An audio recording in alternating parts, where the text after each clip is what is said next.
All right, so we should be ready to go. So last week we talked about different archetypes, right? And this week we're going to look specifically at Shakespearean tragedies. In the module, you'll notice that we're looking at Julius Caesar. Shakespeare was super well known for his tragedies. My teacher used to always say, when you have a movie that has a dog in it, the dog always dies in the movie. So when you have a Shakespearean tragedy, everybody dies, right? Like that's kind of the hallmark thing with Shakespeare is just about everybody is going to be dead by the time we get to the end of the play. So that's kind of what sets it apart a little bit. So let's take a look. I got another person coming in. Let me let them in. All right. I think we've got everybody. Okay. So, just by way of reminders, this is week 8. We have one more week in the first quarter of school, which is crazy. So, due last week, you needed to have 2.0 learning from literature intro turned in and 2.01. I'm pretty sure most of y'all did that. I don't think I had to give out any zeros last week, which is kind of awesome. So, due this week is 2.02, which I spelled tragic wrong. I will go fix that. Isn't it tragic? It's where you create your own superhero, which is actually kind of fun. Don't forget about progress learning. We're looking at ACT prep specifically. So make sure you're doing 2 videos and 2 question sets a week. It does count as a grade, so make sure you're getting that done. A couple of y'all, I know we've talked kind of one-on-one about some issues with it. So if that is you, don't worry about it. But for everybody else, make sure you're getting that progress learning done. So objectives for today, like I said, we're talking about Shakespearean tragedy. So the goal is we're going to be able to identify and explain some of the key traits of Shakespearean tragedy, things like the tragic hero, hamartia, fate, catharsis. And I know some of those words probably you've never heard them before. Don't freak out. Analyze how a tragic hero's flaws and choices lead to their downfall. And then evaluate how themes like fate versus free will, ambition, betrayal, how are those things shown through plot, irony, and then conflict. And then cite and interpret evidence from a tragedy to support claims about character, themes, and tragic consequences. So, without further ado.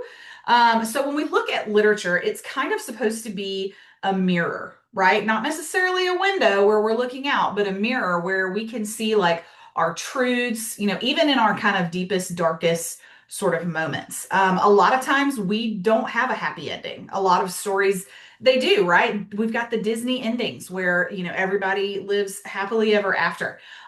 In tragedies, specifically in Shakespearean tragedies, there's really not a happy ending for these. And it kind of mimics real life because we do have disappointments, we do have tragedies. And so by putting these things like on the page, like they're written down, it kind of reminds us of the things that we endure and just sort of this human experience.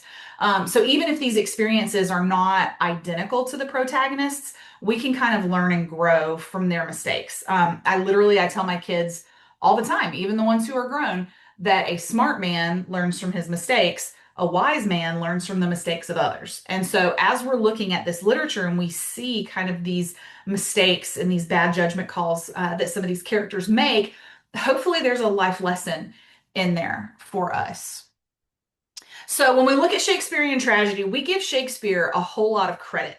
I mean, he was a literary genius, right? In his lifetime, he wrote over 150 poems. He wrote 37 plays. And honestly, he did not want to be known as a playwright. He wanted to be known as a poet because back then, there was kind of more prestige in being a poet than there was in being a playwright. So it's been, 400 years since Shakespeare's death, but we're still reading it, right? And they're kind of considered a really significant part of what we call the literary canon. Canon means like this collection of, historically important works. But surprise, most of the things that Shakespeare wrote in his plays, those ideas did not come from his head. He collected topics from history or mythology, other writers, and then he kind of just rewrote them in his own style. If you're in honors and you had that one point, I think it was 1.08 assignment, you had to rewrite a short story in the tone or in the style of another author like Edgar Allan Poe or Ray Bradbury. And that's kind of what Shakespeare did. He saw a story that he liked or something he thought would be successful. He put his own spin on it and made it his. So we're going to look at some of the things he did. So we'll take a look at Hamlet, to be or not to be. That's where we get that expression. But Shakespeare's tragedy about a philosophical prince, he's the guy holding the skull, to be or not to be, all this philosophy. His uncle murders Hamlet's father, who happens to be the king, marries Hamlet's mother, who is the queen. Hamlet is like obsessed with revenge, taking back the throne. So while Shakespeare's To Be or Not to Be is original, he wrote that line himself. The story is not. So the story of Amleth, he was a Scandinavian myth, and it dates back to 1200 CE. Amleth, which the word actually translates to mean stupid. He pretends to be mentally unstable to avoid his uncle's wrath while he plots his assassination. And y'all, that sounds like something from 2025. Like that doesn't necessarily sound like something from the year 1200, right? I mean, these are things that we can still see, in works today. So if you look at the name Amleth, if you take the H from the end, put it at the front, we have Hamlet. So Shakespeare was creative, but maybe not quite so much. All he did was rearrange, some of the letters, and here's the same story. So creative, kind of, right? Romeo and Juliet, right? Pyramus and Thisbe were the star-crossed protagonists, and they were kind of at the center of this old Babylonian myth. So this came from a long, long time ago. Their parents, forbid them from being in love, so they planned an escape. So Ovid was a poet, and he kind of retold this story in literally the year 8. So long time ago, right? Almost 2017 years ago. So Dante in the 14th century, which means the 1300s, he wrote Divine Comedy, and he mentioned the same feuding families, and he warned what was going to happen to Italy if they did not make peace. So, Shakespeare said, and very famously in Romeo and Juliet, "What's in a name?" So he made the play his own, even though Romeo and Juliet is very much a story stolen from other writers. So when we look at actually kind of who Shakespeare was, everyone knows who Shakespeare is, right? He's usually regarded as one of the best playwrights in the English language. He was born in 1564 in Stratford upon Avon, England. Over his lifetime, he wrote 39 plays, 154 sonnets, and 2 really long narrative poems. Let me move you guys up here so I can read. So when we look at Shakespeare in context, he also kind of drew a lot of inspiration from the things going on. So at the time that he wrote Julius Caesar, Elizabethan England was kind of what was going on in the day, 1599. Elizabeth had no children and no husband, so there was kind of some uncertainty about what was going to go on. And also, if you're a history nerd, because I'm kind of a history nerd, not gonna lie, so the state of Virginia is actually named after Queen Elizabeth. So think about it. We have Jamestown, named after King James, right? So Queen Elizabeth, she was never married. She never had a husband or children. And so she was known as the Virgin Queen. And so the state of Virginia is named after Queen Elizabeth, which, we got into the patriarchy and a little bit of that last week. Kind of the same thing, right? Like this state is named after her, like supposed, virtue or whatever, but not necessarily Elizabethville, right? Like Jamestown. And also when we look at the language of Shakespeare, there are a lot of Shakespearean kind of quotes or ideas that people mistake for being in the Bible, and vice versa. There are biblical quotes that people assume are Shakespeare. And so when you look at it, we're looking at the 1600s, right? Early 1600s. King James Bible was 1611. That's the same time that Shakespeare's writing. So after Queen Elizabeth comes King James. So they were writing at the same time. And so when you look at that style of writing, it should look relatively familiar, kind of that Middle English, so really it's more modern English than Middle. It seems very old school. But when you compare it to stuff like Beowulf and things that were written like before, modern times, that's when we really get into it. Anyway, that's just a little history footnote. So when we look at Shakespearean tragedy, it's a specific type of play. It's not even just like any other tragedy. Shakespeare has his own kind of genre of tragedy. But basically, it tells the story of a protagonist. We have a main character who has some kind of great fall, there's a downfall, and some of it's because of personal flaws, right? They mess up. But then it's also, there's some external forces there. And y'all have kind of had days like that before, right? Like where you've made a bad decision and it kind of bites you in the hiney. But then there are also days where it seems like the world is just against you and you catch every red light on the way to school or work. You get a flat tire that had nothing to do with you, right? So, and that doesn't really have anything to do with something that you did wrong. It's just kind of the world, right? So Shakespearean tragedy, these plays are marked by their serious tone. Now there are some funny moments, even in these tragedies. Like there are some funny one-liners that we see, but they're not really considered a comedy. It really is more serious, and we see these themes like fate or ambition, kind of the human condition. So when we look through Shakespearean tragedies, we see these five trademarks. There's going to be external forces. There's going to be revenge, the idea of good versus evil, supernatural, and a tragic hero. So we're going to dive into that just a little bit. So we'll take a look at Julius Caesar. That's what you guys are currently reading in the module. So he is the emperor of Rome and everyone loves him. So think about politics today. It is very rare to have a leader today that everyone loves, right? So half of the people love whoever's in charge, half of the people do not love or even hate whoever is in charge. And that's kind of been the norm, right? Like whether it's this side or this side, there's always someone that doesn't like them. That was not the case when it came to Rome. Everyone loved Julius Caesar, right? That's kind of even hard to imagine. Everyone just genuinely liking the person that's in charge. He gets stabbed in the back, and that's kind of where we get that expression from. Like, oh my goodness, you will not believe they stabbed me in the back. No, he literally, with a knife, got stabbed in the back by one of his friends who was also a colleague. So Brutus, he's the tragic hero. He kind of listens to these external forces instead of his own heart and mind. And he ends up murdering his very best friend because he thinks he's doing what's best for the country. He was wrong. And then civil war breaks out. And again, we can kind of see shades of this in, all of modern history. I like that Zoe put in the chat, "Et tu, Brutus," which that's a quote from the play. It's one of the most famous ones. Like if somebody gets like stabbed in the back, they're like, "Oh, et tu, Brute," and that's where that comes from. So when we look at external forces, so just like in the real world, peer pressure makes its presence known in Shakespeare. This peer pressure is not something new to us. Thousands of years ago, we still had peer pressure. So sometimes the voices of others have more weight than our own voice. And even if it goes against our better judgment, sometimes we find ourselves doing what somebody else tells us rather than listening to our own head.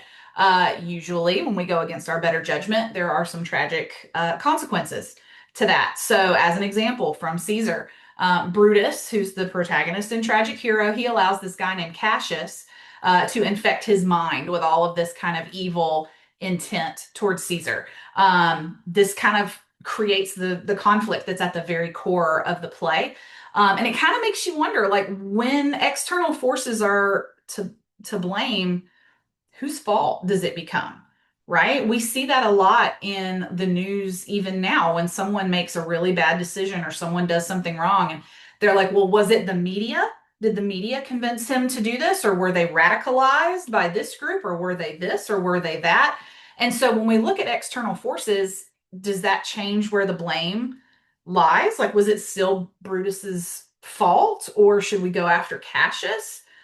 So again, I know that a lot of times it's hard to get into Shakespeare because of the language, the these and the thous, and all of the language that we don't normally use. But a lot of these stories at the heart of them still have some really, really modern implications.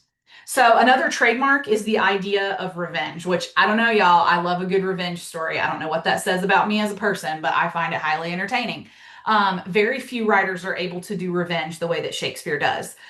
It is at the very core of the way that he writes tragedy. So this whole idea of being able to get even, right? To make things even, to get your revenge on someone, it makes the action very complicated in these plays. And so even when you think about our everyday lives, like if somebody commits a wrong against someone that we love, do we have a choice or do we have to retaliate through either words or actions? Right. And y'all know, like, your friend gets broken up with and you feel like I'm going to go on social media and read this person the riot act. Or the other, I'm not even going to lie, a few months ago, I'm driving down Highway 90 coming home in Pace, and this dude immediately cuts me off, like pulls right out in front of me. So, of course, I lay on my horn because that's just the type of person that I am.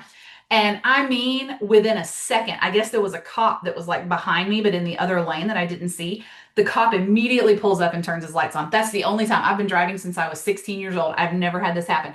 Cop immediately gets behind him, and I'm like, ha, revenge. You got what you deserved, buddy. And it felt really good, right? Maybe that says something about me. I don't know. But knowing like this guy acted like a jerk and immediately got called out, there were immediate consequences to his actions. That was almost Shakespearean, right? Like if Shakespeare had been in 2025, that would have been something he would have written. So when we look again back at our Julius Caesar, so Mark Antony, he's also a friend of Caesar. He says, after Caesar is murdered, he's like, we are going to get revenge. Like we're going to get retribution for this. And so he riles up a crowd, literally to the point that they start a revolution, like they start a civil war. So another trademark, like we said, good versus evil. So character is what you do when you think no one is looking, right? If you stop and save a turtle that was on the side of the road, or you help someone who can't possibly repay you, like that's indicative of your character, right? So anybody can be a good guy when folks are looking at you, but what does it take to be a good person when nobody is looking? And so that's kind of a question that Shakespeare dives into. And it's kind of rare for a human to always take the high road, right? There are things that we do when we think we can't be caught, no one's going to see it, because we have flaws, right? That's part of the human condition. Like we're going to make bad calls. So, in addition to kind of battling our own sort of moral decisions, sometimes there are times that we have to battle, these evil forces like externally, like there's an actual something you can see. So again, to go back to Caesar, Brutus, et tu, Brute, he struggles with his decision to end his life, to end Caesar's life for the good of Rome, and he also has to decide, how much weight to put into what Cassius is saying. Like Cassius is evil, so how much credit does he give Cassius? Like how much should he actually believe this? So another one is the supernatural. And I don't know, how do you guys feel about that? Like when it comes, it's almost Halloween. October starts on Wednesday. Y'all, I love a good scary story. I love scary movies, but I'm not gonna lie, the ones that are like the paranormal activity, those like scare me so much because the whole idea of like supernatural, like something doesn't quite feel right. So that goes all the way back to, the early 1600s with Shakespeare, even before then, since he kind of borrowed a lot of his ideas. So if you've ever had that feeling like, something just isn't quite right, something feels off, if anybody's ever warned you, like, hey, stay away from here, like, don't go into a cemetery at night, people will warn you of that.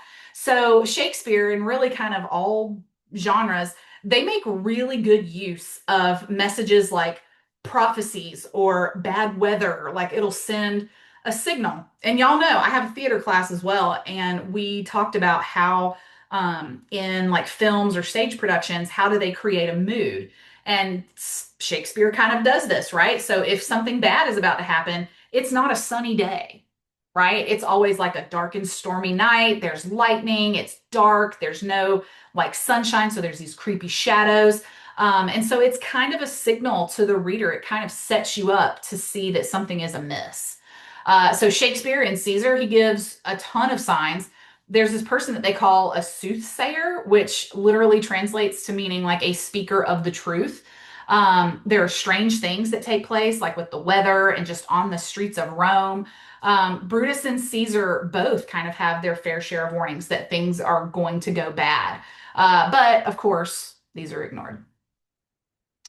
And then that last one, tragic hero. So the thing that kind of makes the tragedy the most tragic is that the victim doesn't see it coming, right? There is no clue. It comes out of nowhere for them. We, as the readers, whether it's, the stormy night or the music that's playing or whatever, like we can kind of see that. But Shakespeare was kind of an artist when it came to tragedy. Like he had these tragic heroes who just, their downfall was absolute just art, right? It was masterful. So the protagonists, they always have kind of their own problems, but they're good people. They just have bad instincts. And so, like at the end, you still almost feel sorry for them. But at the same time, you kind of hope that it doesn't happen to you. So, again, back to our Julius Caesar example, Shakespeare does a really good job of kind of illustrating this protagonist that, like, he's definitely the bad guy, but you still feel sorry for him, which is a weird kind of place to be because it doesn't have to be all or nothing, right? Like, there is a middle ground. So Shakespeare's tragic heroes, like they're so tragic because their circumstances could have been different. Like things could have been prevented if they had just listened or if they had just paid attention to the signs. So Aristotle came up with this definition of tragedy. The ancient Greeks loved their drama. That's where Shakespeare got a lot of his ideas from. Their version of the plays, it was very different from what you're used to. The Greek plays wanted to kind of teach a lesson. It wasn't just strictly for entertainment. They had like men in goat skin and they were like chanting songs. So Aristotle, who's usually considered the father of tragedy, he kind of defined it as a series of incidents arousing pity and fear. So you felt sorry for them, also a little bit scared. And so he came up with these four kind of elements of tragedy, and you will see how that kind of applies in Caesar over the next couple of weeks while we're reading it. But there's hamartia, which tragic hero, tragic flaw, poor decisions leads to their downfall. Uh, Peripeteia, it's a weird word to say, sudden or unexpected reversal of fortune or change in circumstances. Ananorisis, and again, guys, these words come from the Greek. That's why they look funny. But that's when the tragic hero discovers that they're the reason for their own downfall. So they discover, like, hey, as Taylor Swift said, it's me. Hi, I'm the problem. I know, I'm quoting Taylor Swift. It's Monday, guys. And then catharsis. That's kind of the audience's reaction. There's like emotions of pity and fear. And then there's kind of this realization that the hero's downfall is kind of a lesson that can be learned from. So tragic heroes tend to have it all. They've got money, they've got fame, they've got friends. They're not necessarily your regular protagonist that has this earth-shattering, tragedy that they had no control over.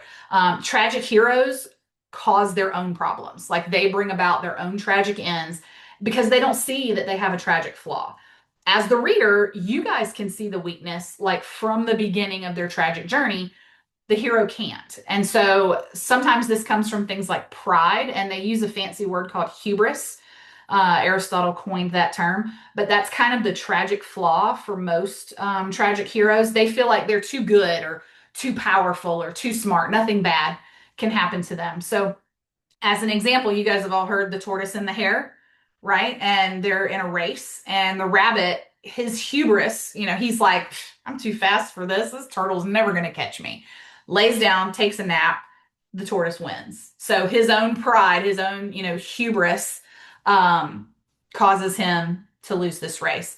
Oedipus in the story Oedipus Rex, which if you have not read it, you may actually next year in 12th grade. So he kind of ignores all these prophecies that are made, and the warnings are literally right there in front of his face, and it ends up leading to the ruin of his entire family.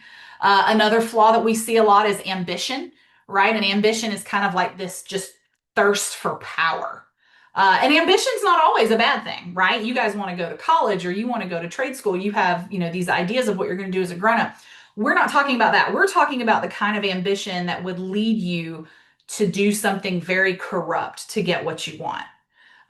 So Victor Frankenstein in Frankenstein, his scientific ambition leads him to create this absolute monster, right? And it just ignores, kind of the natural order of the world. Everything ends in ruin. Macbeth, which is another Shakespeare play. So his desire to be like a general and then a king, he goes on this like murderous spree, and again, Shakespeare, everybody dies. And so he doesn't even realize what he's done wrong until it's too late. So the last three, when we talk about like misplaced trust, when we let other people kind of convince us to abandon your beliefs or what we kind of can sometimes call that gut feeling, and y'all know, right? Y'all are in 11th grade. You've had it happen before where a friend or someone you think is a friend kind of leads you to do something that your gut tells you you should not do. Well, when we look at this in terms of like the tragic hero, this is a big deal flaw. The audience, the reader, we can kind of see what's happening, but the hero doesn't. The hero is kind of a victim of himself. So Brutus in Julius Caesar, perfect example. He listens to Cassius, who nobody likes, and murders his best friend, for the good of the country, for what he thinks. Don Quixote, he dreams of being a knight, lives his life according to this like code of chivalry, which he doesn't even realize that that was a bad idea until he's on his deathbed. Indecision or procrastination, just kind of that inability to act or to react, it can lead to devastating results. So it's usually when like the tragic hero has a lack of trust in themselves. Hamlet, like we said, Shakespeare, he wants revenge. Everybody dies. Holden Caulfield, if you guys have ever read Catcher in the Rye, fantastic book if you haven't. He struggles with this idea of growing up. We call it Peter Pan syndrome, right? Never grow up. And so his just inability to make a decision, it kind of leads him to miss out on living his life. And then last, we've got impetuousness, which is a fancy word for making a decision too fast, right? So if indecision is procrastination, impetuousness is the exact opposite of that. And it kind of makes the hero act too quickly. They don't even think about what consequences they're going to have. So Romeo and Juliet, Romeo falls in love. He marries her within days. This is obviously pretty impetuous. And again, everybody dies. Jay Gatsby from The Great Gatsby, he makes really quick decisions because he wants to win the love of Daisy, Daisy Buchanan. So these decisions end up, ruining him. It ruins his legacy, ruins his love. Okay, so what you guys are going to do in a breakout group, you're going to choose either a popular movie or book character that kind of mirrors a Shakespearean tragic hero. I know you guys have had to do a lot of listening, so I'm going to turn y'all loose for a minute. So just as an example, you don't have to use these. If y'all have a better one, feel free. So examples, Anakin Skywalker from Star Wars or the prequels, Tony Stark. So Iron Man, Avengers Endgame, the Joker from The Dark Knight, Elsa from Frozen for my Disney fans, Black Panther's Killmonger, or Hulk, right? And again, y'all don't have to choose one of these. You can choose one on your own if your group decides that's what to do. But there are 4 questions that I kind of want you guys to look at. What is the character's tragic flaw, right? What is their hamartia? What choices lead to their downfall or to their struggle? How do they show a theme like ambition, betrayal, fate versus free will? And then does the audience feel a sense of catharsis, that pity or fear or relief at the end? So I'm going to put you guys in some breakout rooms. Make sure you got some paper if you need to, or if you have your phone nearby, you can snap a picture of that. So I'm going to create, I'm going to do 3 breakout rooms. That'll have about 5 of y'all in a room. All right, I'm going to open the rooms. I'm going to pause the recording. I'm going to set a timer for probably about 7 minutes, and then we will hop back on here, okay? All right, guys, we are closing the breakout rooms so everybody can kind of jump back in the main room. All right, heard some really good stuff. I feel like a couple of rooms chose Star Wars, had one that chose Frozen, which is also, I mean, I know it's a Disney thing, but you can very much kind of see, that arc. All right, looks like everybody is back. Okay, so last thing, make sure you do the exit ticket for today. I'm going to post the link in the chat right now. All right, so there is the link for your exit ticket. You got to complete that to get credit for being here. Make sure that if you have any questions, please don't hesitate to reach out. I will load this video onto YouTube just as soon as we get done. Otherwise, I think we're good. I'm going to go ahead and stop the recording.